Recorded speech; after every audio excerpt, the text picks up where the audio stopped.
we will start. So we had, an extended session on cloning.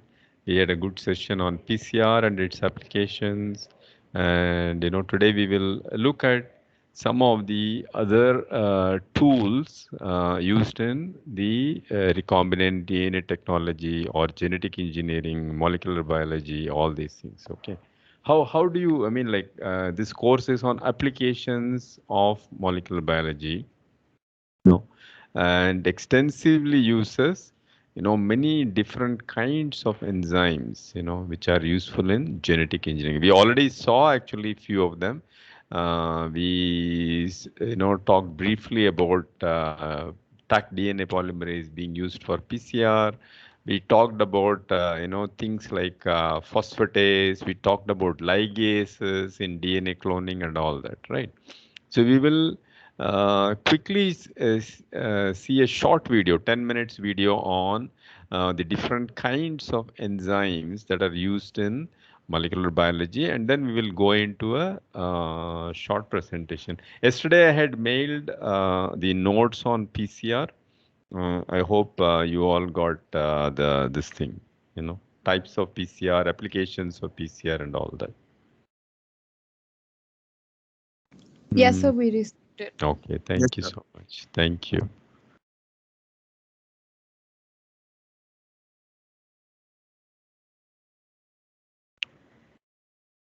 Let me share the this thing video.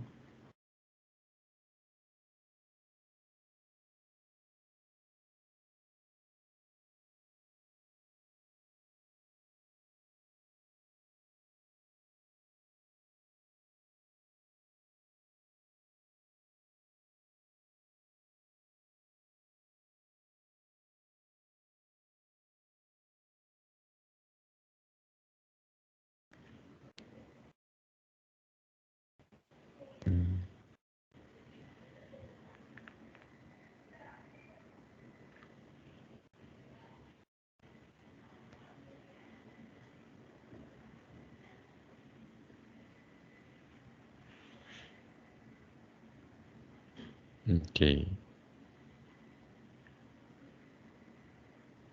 Technology.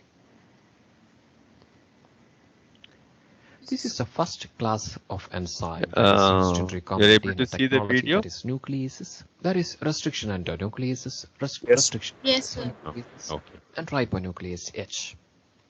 And the second class is DNA modifiers. DNA polymerase is there, reverse transcriptase, alkaline phosphates, polynucleotide kinase, terminal nucleotide transferase, and methyl transferase. And finally, the Like enzyme that is used to join two DNA molecules by formation of phosphodiester bond, and that is a DNA ligase. We'll be discussing in detail how this enzyme helps in making a recombinant DNA molecule, or how these enzymes are involved in recombinant DNA technology. Starting with nucleases. Nucleases are nucleic acid degrading enzymes. There are two types of nucleases. First one is the endonuclease, which will cause internal cuts in a DNA molecule. And the second one is the exonuclease that will cause cuts at the terminal regions, or nucleotides are removed from the ends. Restriction enzymes are one of the most common nucleases that is used in recombinant DNA technology. The discovery of these enzymes actually marked the birth of modern biotechnology. Restriction endonucleases are also called as molecular scissors that makes cuts at specific sites within a DNA molecule, whereas exonuclease removes nucleotides from the ends. And we have discussed in detail about restriction enzymes in our previous videos. You can refer. So that's the difference between endonuclease and exonucleases. Endonucleases, they will cut from the middle of a DNA strand of any DNA template. Exonucleases, on the other hand, will start chewing up, or start degrading the DNA from the extreme end. So that means exonucleases cannot act on a circular plasmid. Okay, whereas endonucleases can act. It doesn't matter whether it's a circular plasmid or a linear piece of DNA. Endonucleases will act. On the other hand, exonucleases cannot act on a circular plasmid DNA. Okay, because In a circular plasmid, you will not have these ends exposed, right? So you will not have exonucleases which will not be able to act on a for that for more. Circular plasmid. The next enzyme is ribonuclease H or RNase H. This is an RNA degrading enzyme that is used to remove RNA strand from DNA-RNA hybrid during cDNA synthesis. And this is an mRNA molecule that is isolated from a cell. You can see there is a poly A tail, and we have added oligo-TT primer and reverse transcriptase enzyme that will synthesize a cDNA from this mRNA template. Now we have a DNA-RNA hybrid. So in order to synthesize the second strand of the cDNA, this RNA should be removed, and this RNA strand is degraded by ribonuclease H enzyme. So the function of RNase H is the degradation of RNA strand in an RNA DNA hybrid during cDNA synthesis. The next enzyme, that is the second class, that's the DNA modifiers. First one is DNA polymerase. DNA polymerase is an enzyme involved in elongation of a strand. It adds complementary nucleotides to the free 3' end of a strand. This is a double-stranded DNA molecule, and we have added a primer at the 3' end, so there is a free 3' end. This is a primer annealing, and the elongation is carried out by polymerases like Taq DNA polymerase, and DNTPs are supplied. Suppose this is a DNA polymerase, it will bind to the primer region, free 3' end of the primer region, and elongate the strand. And this colored is this is a newly added nucleotide. The function of DNA polymerase is the addition of nucleotides that is complementary to the template strand. Now the next enzyme is a reverse transcriptase enzyme. The reverse transcriptase enzyme is the only enzyme that is capable of using mRNA as a template for DNA synthesis, and this is a viral enzyme. This enzyme is widely used in the preparation of cDNA library or cDNA synthesis. This is an mRNA molecule. There is poly A tail, and we have added an oligo-TT primer. Here comes the use of this enzyme. Now we have the mRNA, so this enzyme can synthesize DNA strand cDNA using this mRNA as a template.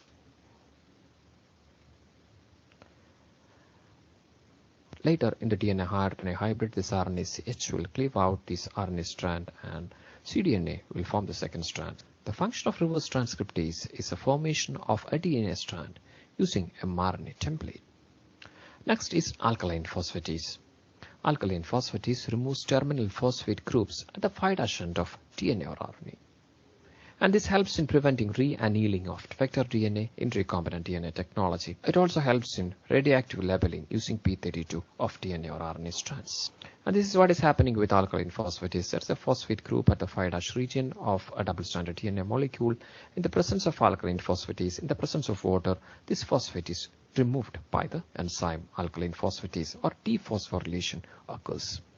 And this is the actual reaction. This is a nucleotide with sugar base and the phosphate group. In the presence of water, in the presence of alkaline phosphatase, and this is where the alkaline phosphatase works. This phosphate group is replaced, and that is dephosphorylated. This dephosphorylation takes place in the presence of water, so it's a hydrolytic cleavage. So the function of alkaline phosphatase is phosphate removal from the 5' end of a DNA or RNA strand. The next enzyme is Polynucleotide Kinase. It is an enzyme that is just opposite of alkaline phosphatase. It adds phosphate from ATP to 5' group of dephosphorylated DNA or RNA. This is used for rephosphorylation and also in radiolabeling. So this is a 5' end. This is the dephosphorylated end of a DNA strand. Polynucleotide kinase will add phosphate to this end by using ATP. The phosphate in the ATP is transferred, and ADP. So typically in a double-stranded DNA or even in a single-stranded DNA, the 5' group is generally occupied by phosphate group and the 3' is the hydroxyl group. Okay. As we saw in the previous slide, by the use of alkaline phosphatase, you can remove the phosphate group on the 5' end. Okay. There are times that process helps, especially when you want to clone, when you have your cloning vector is in limited amount and you want to clone it quickly, then, alkaline phosphatase helps to remove the phosphate group. Okay. But there are times when that may not help. Okay, for example, when you do a PCR, many a times initially people found it difficult to clone PCR products.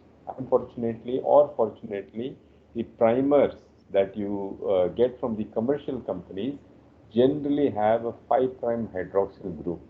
Okay, the way they synthesize chemically, for many different reasons, they would rather have a 5' hydroxyl group and a 3' hydroxyl group. That is why people were unable to clone easily the PCR product. Okay, as you remember, the ligation reaction is between 5' phosphate and a 3' hydroxyl. It is never between a hydroxyl and a hydroxyl. Okay, so obviously, DNA ligases had a, many people thought the ligase has gone bad or things like that, but only after a while people realized that it is the simple chemistry of synthesizing oligos with a 5' hydroxyl group that resulted in all these troubles. Okay, and so that is where the polynucleotide kinase comes. It specifically, phosphorylates for kinases. Kinase is any enzyme that adds a phosphate group. Remember, we talked about cyclin-dependent kinases in our cell cycle classes. What does it do? It simply adds a phosphate group. So kinases are a group of enzymes that will add a phosphate group.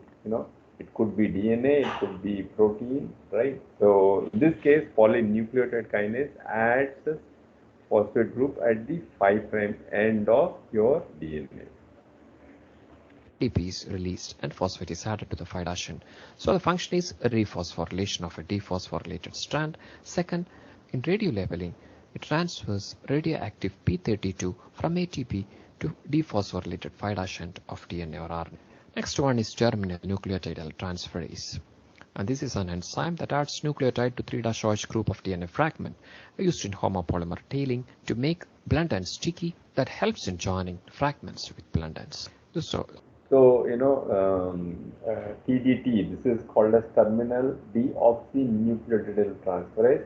It's exactly the opposite of polynucleated kinase in the sense that polynucleated kinase adds phosphate group to the 5' end, right? On the other hand, in the case of terminal nucleotide transferase, this enzyme catalyzes the phosphodiester bond between 3' hydroxyl group and the incoming nucleotide.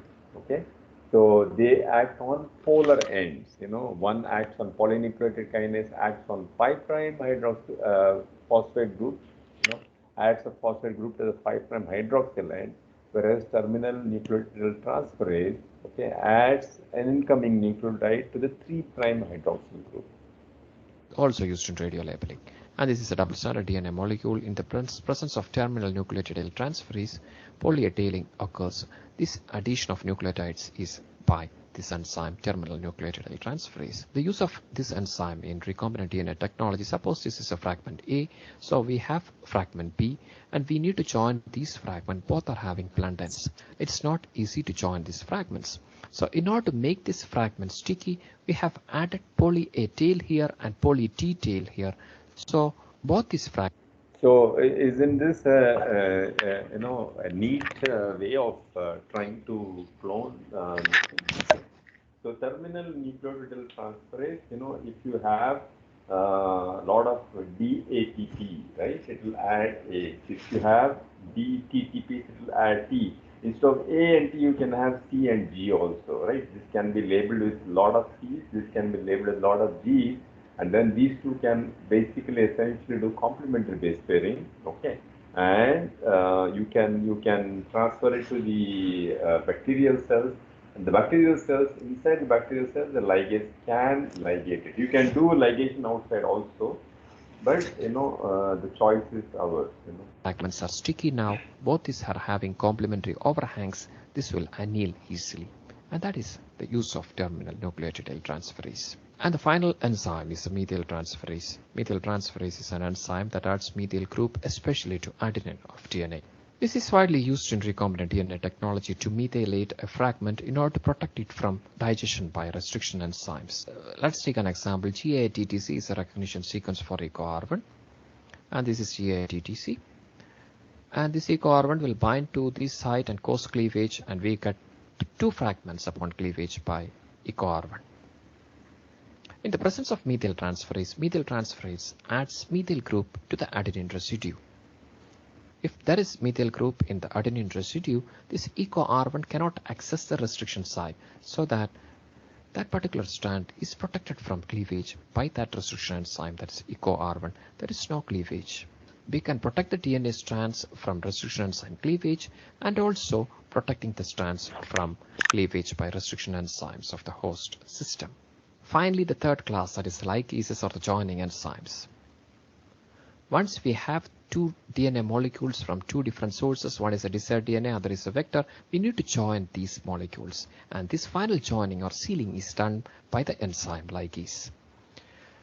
Ligase joins the two double-stranded DNA molecule by forming phosphodiester bonds. The phosphodiester bond is formed between the 5' phosphate of nucleotide of one DNA fragment and 3' OH end of the other. And it requires ATP and NAD+ for its activity. And this is what's happening with the ligase enzyme. So we have joined these two. There is a phosphodiester bond missing, and this phosphodiester bond is joined or sealed by ligase enzyme. That's why it is called a sealing enzyme or molecular glue. Thank you so much for your. So this is extremely important, okay, in vivo conditions, right? When E. coli is replicating really fast, it has the propensity to make some errors, okay? When error gets into the growing strand, then typically what happens is there are error correction enzymes that will come back and chew that wrongly added nucleotide. So you will always have a gap, and this gap gets filled by the DNA ligase. Okay, that is why this is also called as sealing enzyme. All right. Okay. Let's go back to the.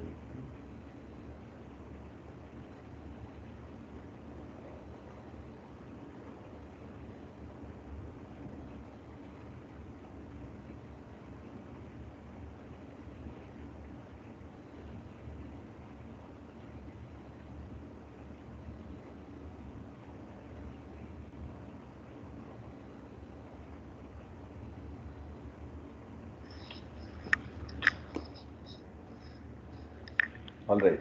Are the slides visible? Yes, sir, they're visible.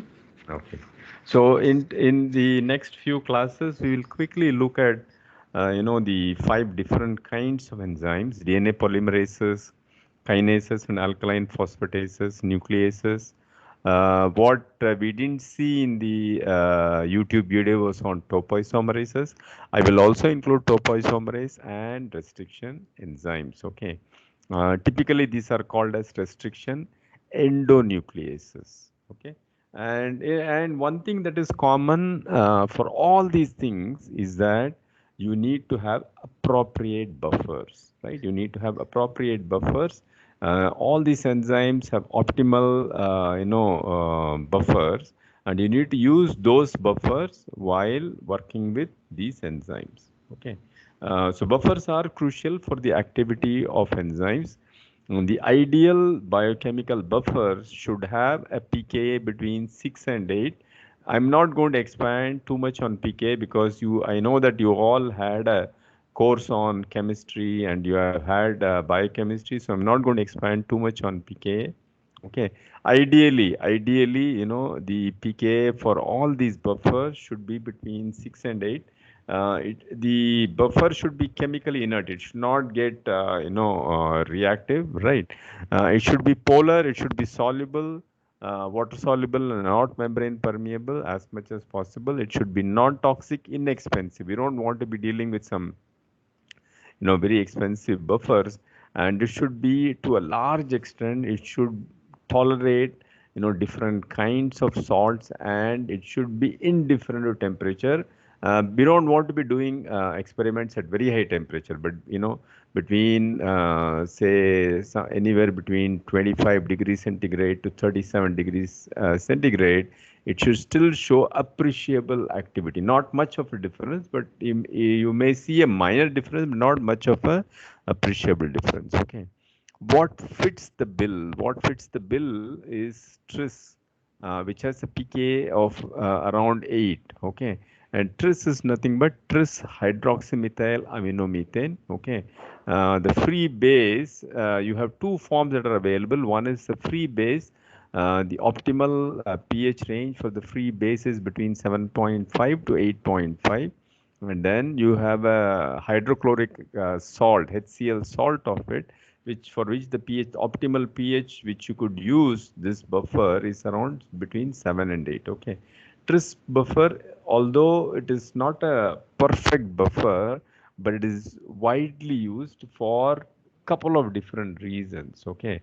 Buffering is weak below pH 7.5 and above 9, but most of the biological reactions, if you look at it, are done around a pH range of between 7 and 8. Okay, to a large extent, the tris buffer works fairly well. Okay, and ideally, the pH for tris buffer should be measured using special pH meter electrode, but we don't do that these days. Okay, and for routine molecular biology applications, whether it is PCR or whether you are running your agarose gels, tris. Remember your tris agarose,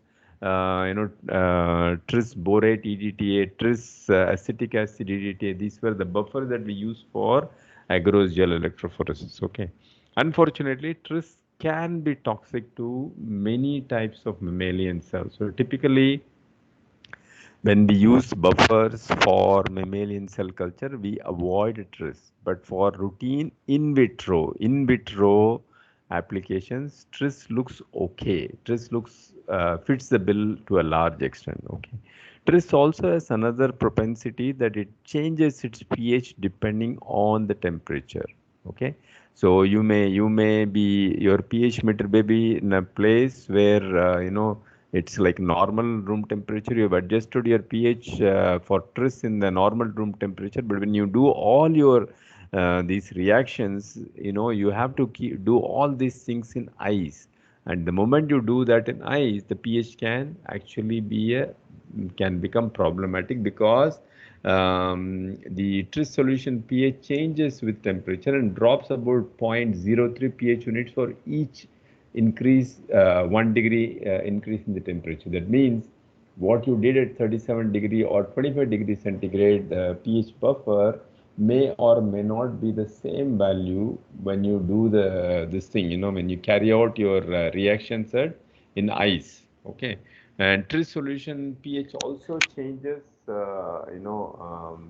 pH changes with its concentration. For example, a 10 millimolar tris, when you adjust to pH 7.9, it can, for 100 millimolar tris, the pH will be 8. Okay, so it seems to vary depending on the concentration. Now, in spite of all these things, tris is one of those buffers that is fairly inert and fairly inexpensive. So people have kept on using tris, and but there are certain good buffers, which can be used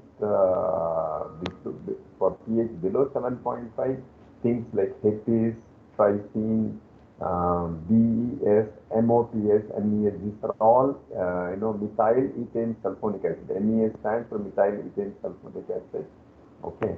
Butyl ethane sulfonic acid is for BES. Okay. Morpholinoethane, I don't remember, it is propane or something, but sulfonic acid. Okay, so these are certain buffers that are typically are better than tris, but unfortunately they are also costly. Okay, so for routine applications, like for example when you're doing a PCR, tris works perfectly fine, no issues.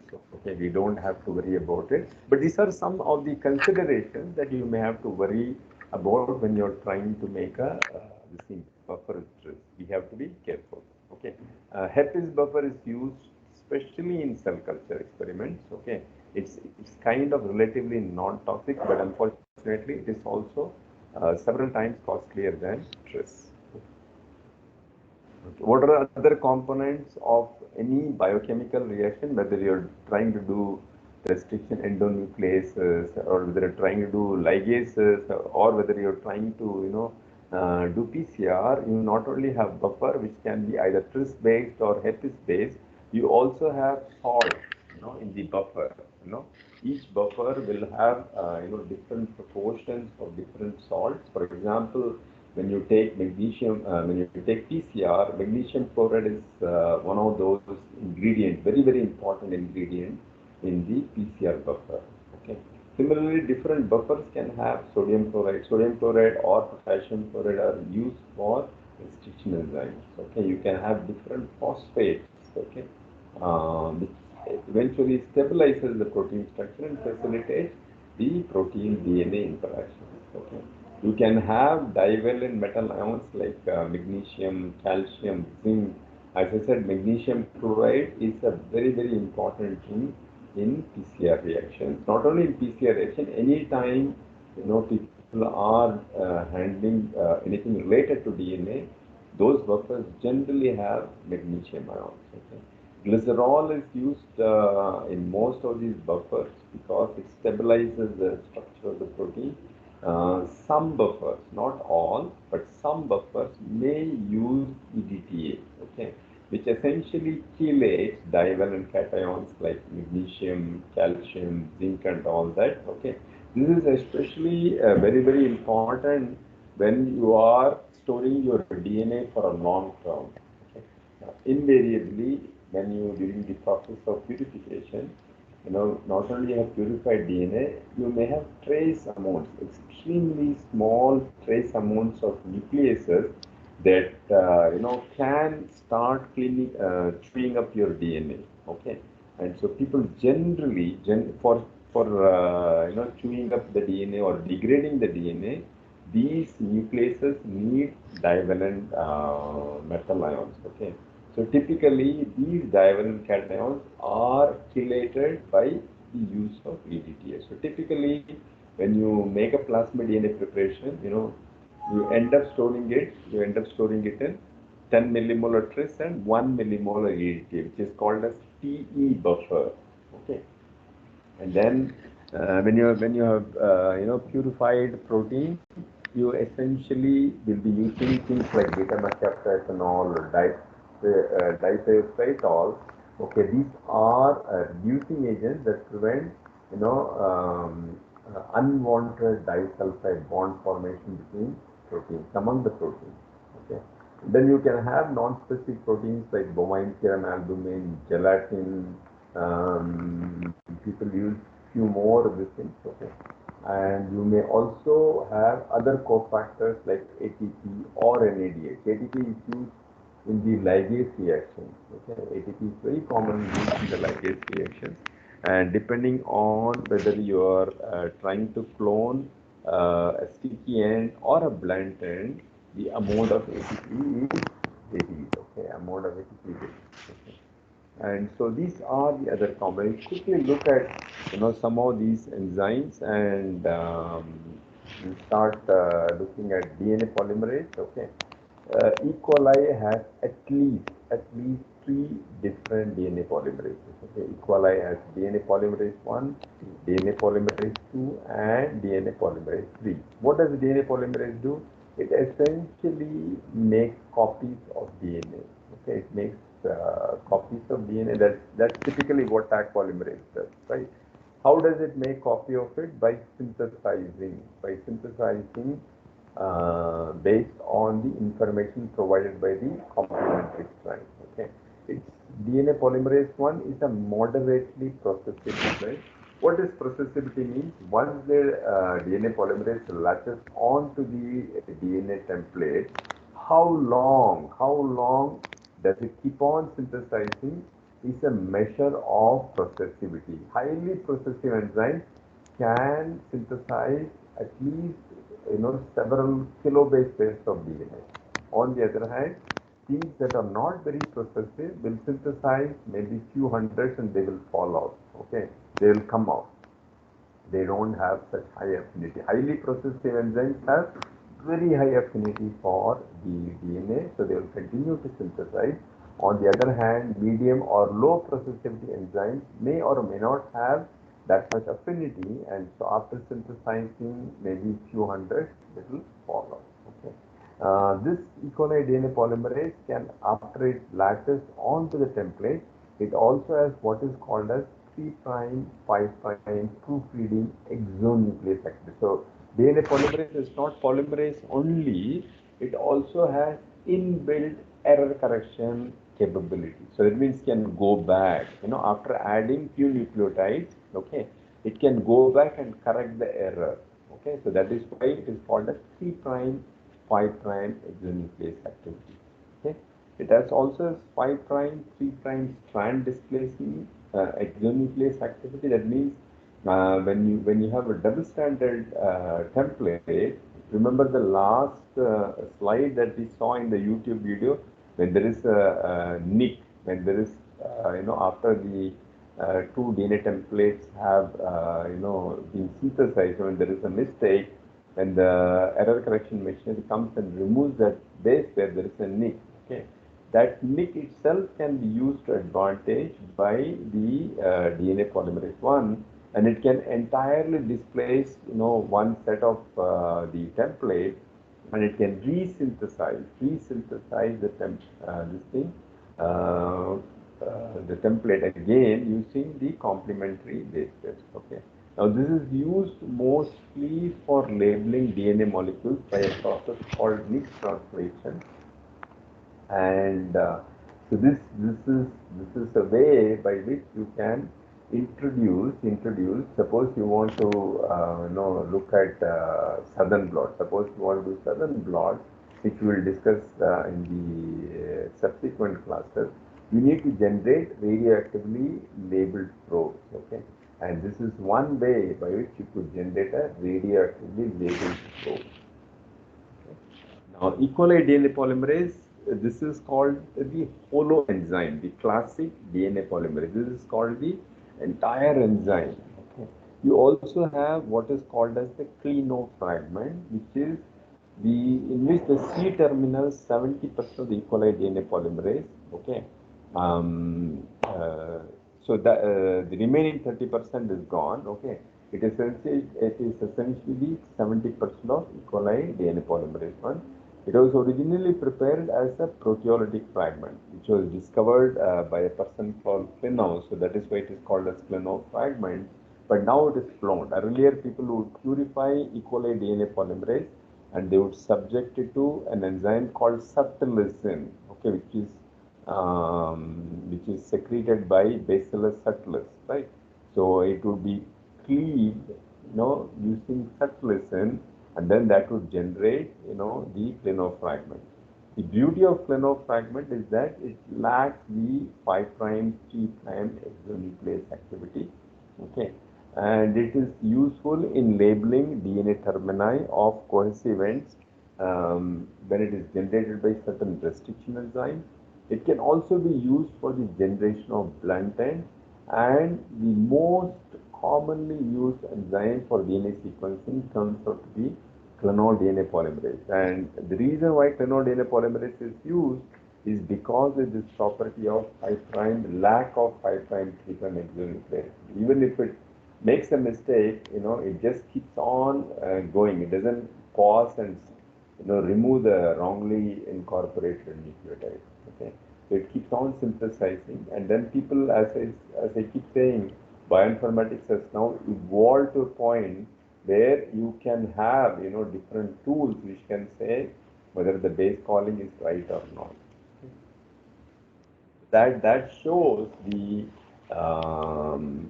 comparison between the E. coli DNA polymerase holo enzyme and the Clino fragment. Okay, so this is the C terminal part. Okay, and this part has been removed. Okay, and this part, which is responsible for synthesis, is common between the holoenzyme and the clinophragment. Okay, and this is the region which is responsible for the 5' 3' exonuclease activity.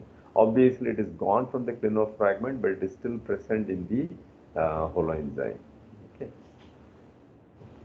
so this I just thought I should illustrate this, with a few examples. So in this case, E. coli DNA polymerase 1 clinophragment, it can act on both single-stranded DNA and on double-stranded DNA. Here I am showing you an example of single-stranded DNA template. Okay, so that is the sequence of single-stranded DNA template. Okay, so it essentially needs a DNA with a free hydroxyl end, okay, at the 3', not at the 5', at the 3' end. And then when you have clinophragment of E. coli DNA polymerase along with magnesium, DATP, DTTP, DGTP, and DTP, it results in the addition of one nucleotide. What is this nucleotide? It depends on the template strand. Whatever is there on the template strand, the complementary nucleotide gets added, okay, along with the release of pyrophosphate. Okay, for example, in this case, you have a sequence CCG and the free 3' hydroxyl end, okay, in the presence of magnesium, DATP, DTTP, DGTP, and DCTP. This process gets completed, and then you have the bottom strand being synthesized, the top strand being synthesized using the bottom strand as the template. Okay, this will be done equally well by the DNA polymerase. Okay, the holoenzyme also will do that. The clinophragment will also do the same thing. Okay, now what is this 3'?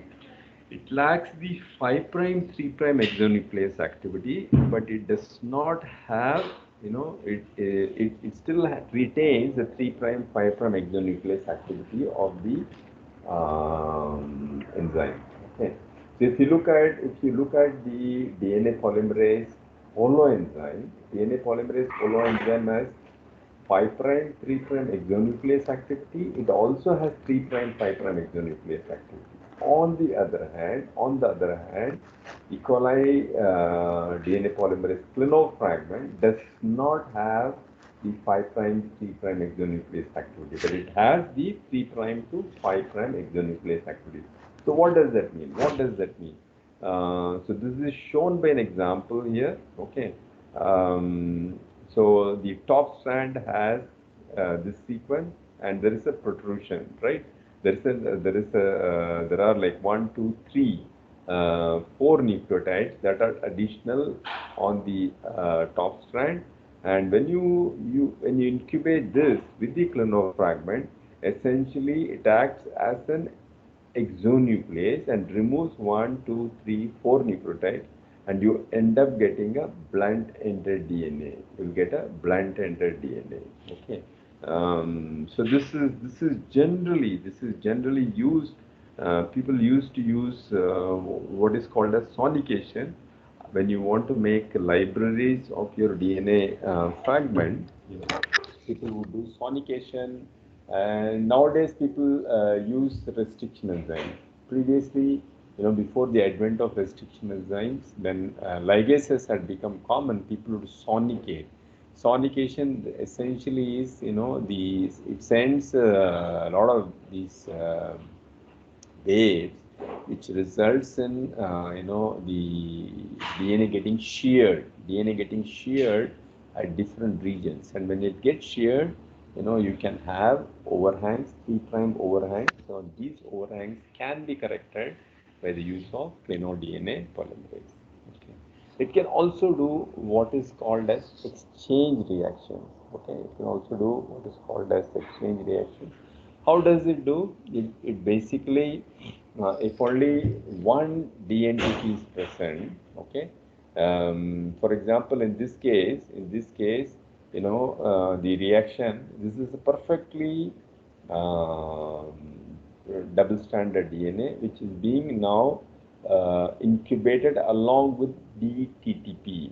Okay, When you do that, typically what happens is the 5' 3' exonuclease activity will degrade the double stranded DNA from 3' hydroxy terminus until a base is exposed that is complementary to the DNTP. So instead of this DTP, for example, if you were to use DCTP, instead of DTTP, you have to use DCTP, then it will stop here. Because you have used DTTP, it will chew up all the way here until it finds the complementary nucleotide. Okay.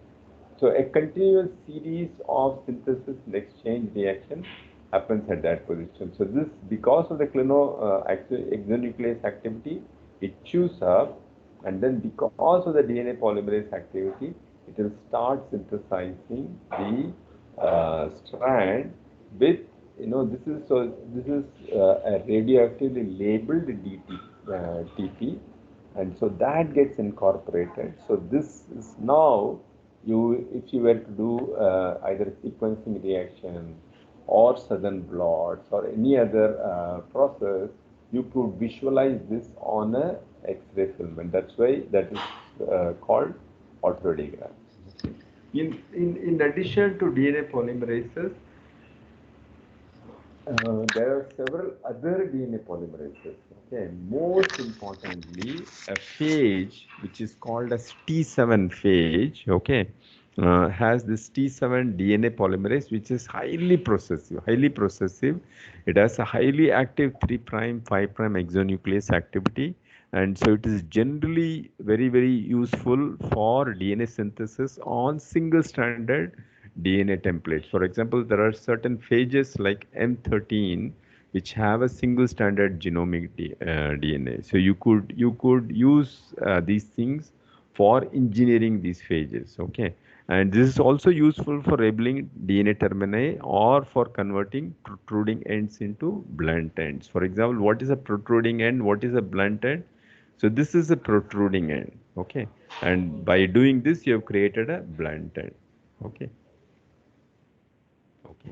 A modified form of T7 polymerase is called sequenase, okay?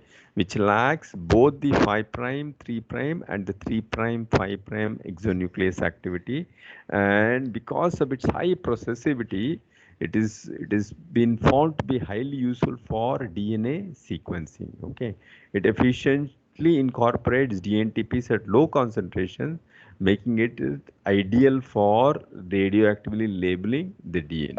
Okay, people used to use radioactively labeled DNA, but these days, people have moved away from radioactivity because of these safety concerns. Okay, and they now have other technologies by which you could do this. Okay, sequencing.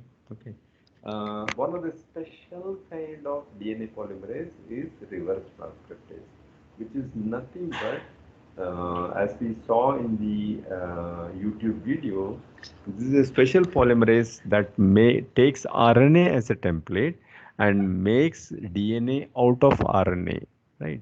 That is why it is called as transcription is the process by which RNA comes from DNA. The reverse transcriptase is the process by which you get DNA from RNA. That is why it was called as reverse transcriptase. Any idea who discovered reverse transcriptase?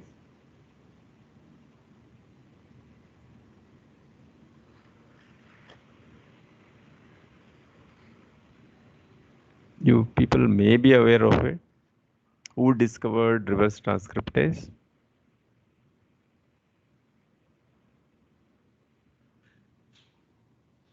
So was it Baltimore? Yes, very good, Manaswini. It was Howard Temin, who was working as a postdoctoral fellow in David Baltimore's lab, and both of them were awarded Nobel Prize for discovering reverse transcriptase. Okay. When they discovered reverse transcriptase, there is a beautiful science behind it. Okay, we don't have much time, so I'll quickly tell this thing. Okay, many times scientific dogmas get established. So at that time, the dogma was that the information flows from DNA to RNA to protein. Okay, unfortunately, what David Baltimore and Howard Temin were dealing with, they were working with viruses that had RNA as their genetic material. Okay, and they also realized that these viruses are, once they infect a cell, they seem to disappear. Okay, but in some form or some way they're reproducing. Okay, so their theory was that the RNA is somehow getting converted into DNA, and then the DNA gets integrated into the host. Okay, this is typically what happens with reverse with our HIV. Okay, and so they said that there has to be an enzyme that must be converting the RNA to DNA, and so they faced a lot of stigma, a lot of dogmatic problems. But eventually, by purifying the enzyme and showing its activity, they kind of modified this central dogma, right? So essentially, that was one thing that earned them Nobel Prize. Okay, so our reverse transcriptase is an RNA-dependent DNA polymerase, which is essential for making the cDNA copies of your RNA transcripts, and it is typically used for cDNA synthesis. Okay, when we talk about anytime when people talk about cDNA, it has to involve reverse transcriptase. There is no way you could synthesize a cDNA without involving a reverse transcriptase. Okay, and reverse transcriptase has also been useful in quantifying the RNA, the extent of RNA. Okay, we will not talk too much about it because that is not this thing. Okay, not a tool that is used anymore. Okay, reverse transcriptase, the Km, the Michaelis-Menten constant for DNTP is very high. Okay, and unlike your T7 DNA polymerase, or even for that matter E. coli DNA polymerase, reverse transcriptase is not a very highly processive enzyme. It's a fairly relatively non-processive enzyme. Okay, so makes a DNA copy of, it can use either template. It can use either DNA or RNA. Okay, so it does one round of synthesis, but then the second round of synthesis is inefficient. You can generate single-stranded cDNA, but as we all know, single-stranded cDNA generally are not stable inside the cell. So, immediately the second round starts, but when you use reverse transcriptase can do one-strand synthesis, but cannot or extremely low efficiency for synthesizing the second strand. Okay, that is why when we do cDNA libraries, we don't after the reverse transcriptase reaction, we also add DNA polymerases so that the second strand synthesis can happen. Okay, this is schematically shown here.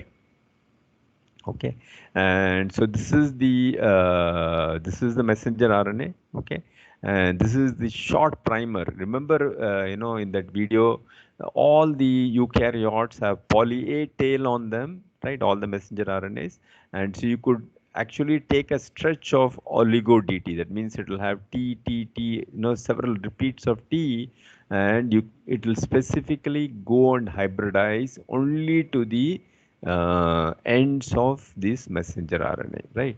Now, in the presence of all the 4 nucleotides, this primer gets extended, right? This primer gets extended in the 5' to 3' direction. So you now have the first strand DNA, and then you have RNA. Now this, when you subject it to RNase H, then the first RNA strand is gone. It is gone.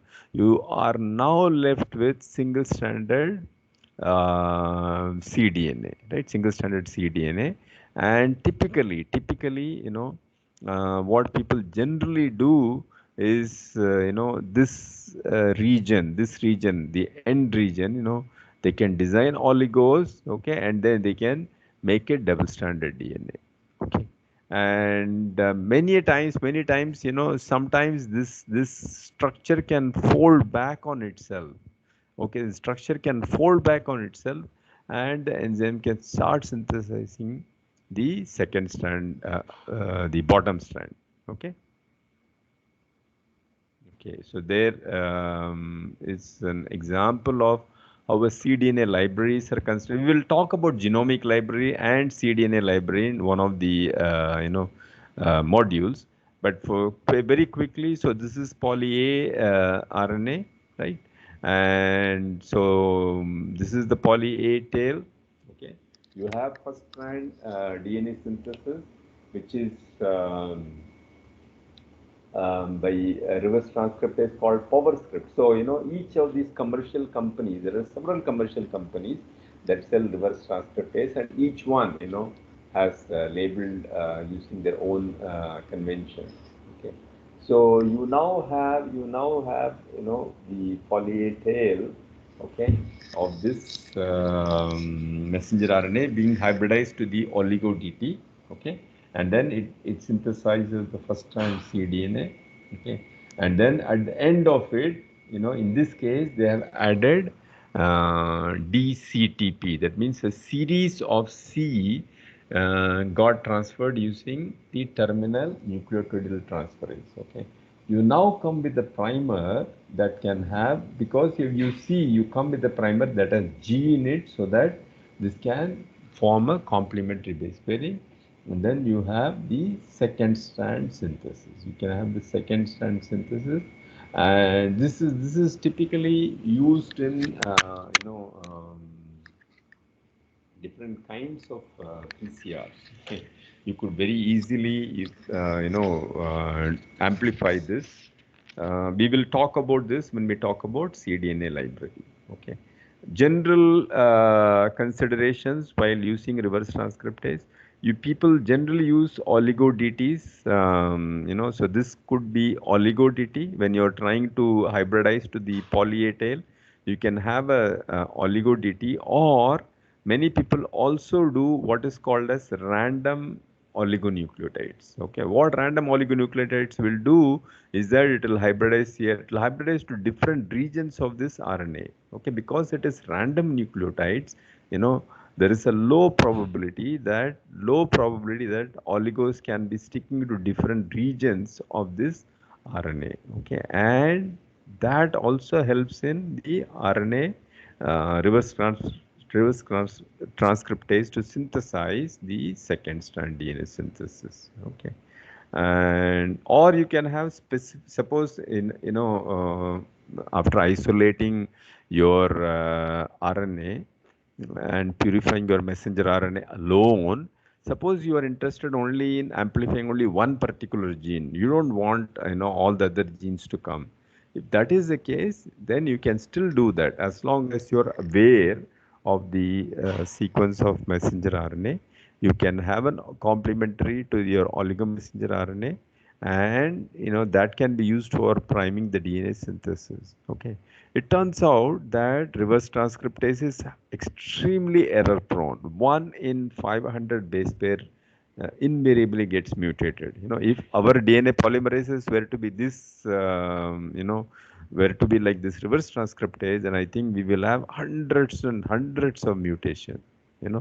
So DNA polymerase of E. coli is highly fidelity enzyme, makes a very rare mistake. Okay.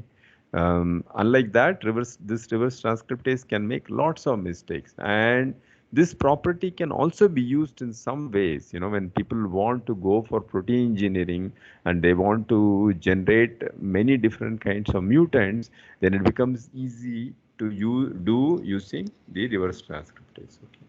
Terminal transferase, it's a template independent DNA polymerase. So it doesn't matter, what template, as long as that it is DNA, okay, as long as the sequence is DNA, this enzyme called terminal transferase will incorporate DNTPs onto the 3' end of DNA chains, and it is generally useful in homopolymeric tails or single nucleotides. That means homopolymeric means a single nucleotide. So when you have C tail, C, just as you have poly A tail, you can have poly C tail, you can have poly A tail, right? Poly T tails. So all these things are possible. Polynucleotide kinase, as we saw, transfers the gamma phosphate of ATP. So if you remember your class on the structure of nucleotides, ATP has a alpha, beta, and gamma position. the phosphate groups are named that way. The gamma phosphate is the outermost phosphate. Okay, this is adenosine triphosphate. There are three phosphate groups which are linked together. So one is alpha, then you have beta, and then gamma. Gamma is the outermost one. Okay. So it is this property of polynucleotide kinase is useful for preparing DNA fragments for ligation.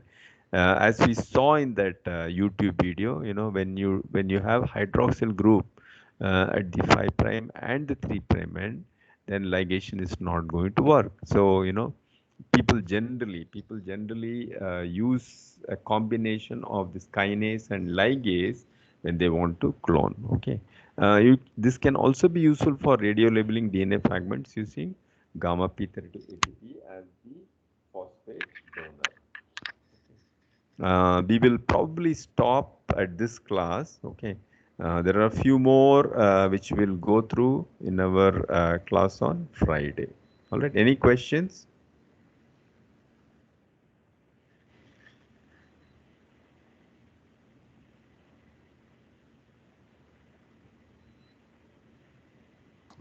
No, sir. Okay. All right. So we'll meet again on Friday then. All right. Take care. Goodbye. Thank you, sir. Yeah. Thank you, sir. Okay. Hello? Yeah.